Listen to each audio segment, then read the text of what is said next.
Hello friends. நச்சுகள் ஏன் எந்த பொருளையும், அதாவது அது எவ்வளோ பழசானாலும் கூட அதையெல்லாம் தூக்கி எறியாமல் அவ்வளோ பத்திரமா பாதுகாத்து வச்சுருக்காங்க? அது உடஞ்சி போனால் கூட அதை கழிச்சு விட மாட்டேங்கிறாங்க. ஏன் அப்படி இருக்காங்க அப்படின்னு நம்ம சப்ஸ்கிரைபர் ஒருத்தவங்க கேட்டிருக்காங்க. அதுக்கான பதிலை தான் நம்ம இந்த பதிவில் பார்க்க போகிறோம். ஒருத்தரோட மென்டாலிட்டியை பேஸ் பண்ணி தான் அவங்களோட பிஹேவியர் டெவலப் ஆகும். அதாவது ஒருத்தரோட நடவடிக்கைகளை வச்சு அவங்களோட மனசை, அவங்களோட எண்ணங்களை நம்ம படிச்சிடலாம். நச்சுகளோட இந்த குறிப்பிட்ட நடவடிக்கையை வச்சு அவங்களோட மனசு என்ன, அவங்களோட எண்ணங்கள் என்ன அப்படிங்கிறதையும் நம்ம தெரிஞ்சுக்கலாம். வேண்டாத விஷயங்களை கழிச்சு விட்டு இடத்த சுத்தமாக வச்சுக்கிறது அப்படிங்கிறது ஒரு ஹெல்த்தியான பிஹேவியர். அதே மாதிரி வேண்டாத எதிர்மறை எண்ணங்களை ஃபில்டர் பண்ணிவிட்டு நேர்மறை எண்ணங்களோட மனசை சுத்தமாக வச்சுருக்கிறதும் ஒரு ஹெல்த்தி பிஹேவியர். ஆனால் இந்த நச்சுகளோட மனசு குப்பை கிடங்கு மாதிரி இருக்கும். மனசு முழுக்க எதிர்மறை எண்ணங்களை தேக்கி வச்சுருப்பாங்க. இதே மென்டாலிட்டியை அவங்களோட இந்த பர்டிகுலர் பிஹேவியரில் நம்ம பார்க்கலாம்.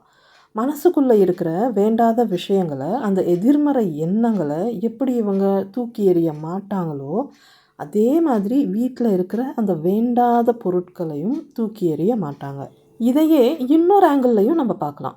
அது என்னென்னா, நச்சுகள் தனக்கு சொந்தமானதுன்னு எதையாவது முடிவு பண்ணிட்டாங்கன்னா அது கடைசி வரைக்கும் அவங்களோட கண்ட்ரோலில் தான் இருக்கணும். எதுவுமே அவங்க கண்ட்ரோலை மீறி போகக்கூடாது, போகவும் விட மாட்டாங்க. நச்சுகள் கிட்ட இருக்கிற நான், எனது அப்படிங்கிற அந்த ஆளுமை குணத்தோட வெளிப்பாடு தான் இது. இதே ஆளுமை குணத்தை உறவுகள்கிட்டையும் அவங்க செயல்படுத்துகிறாங்க இல்லையா? உறவுகளையும் நச்சுகள் தன்னோட உடைமைகள் மாதிரி தான் பார்ப்பாங்க. உயிருள்ள மனுஷங்களாக எந்த உறவையும் அவங்க பார்க்குறதே கிடையாது. ஒருத்தரை தனக்கு சொந்தமானவங்கன்னு அவங்க முடிவு பண்ண பிறகு அந்த நபர் கடைசி வரைக்கும் அவங்களோட கண்ட்ரோலில் தான் இருக்கணும். எக்காரணத்தை கொண்டும் அவங்க கட்டுப்பாட்டை மீறி அந்த நபர் வெளியே போகவே கூடாது, போகவும் இவங்க விட மாட்டாங்க. அந்த உறவு எந்த அளவுக்கு டேமேஜ் ஆனாலும் சரி, இல்லை அந்த நபர் எந்த அளவுக்கு டேமேஜ் ஆனாலும் சரி, அவங்கள இவங்ககிட்டேருந்து பிரிஞ்சு போகிறதுக்கு அலோவ் பண்ணவே மாட்டாங்க.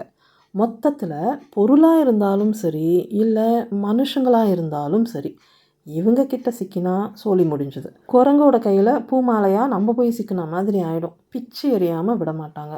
அதனால் முடிஞ்ச வரைக்கும் இந்த மாதிரி ஆட்கள்கிட்ட நம்ம சிக்காமல் இருக்கணும். ஒருவேளை ஆல்ரெடி சிக்கியிருந்தா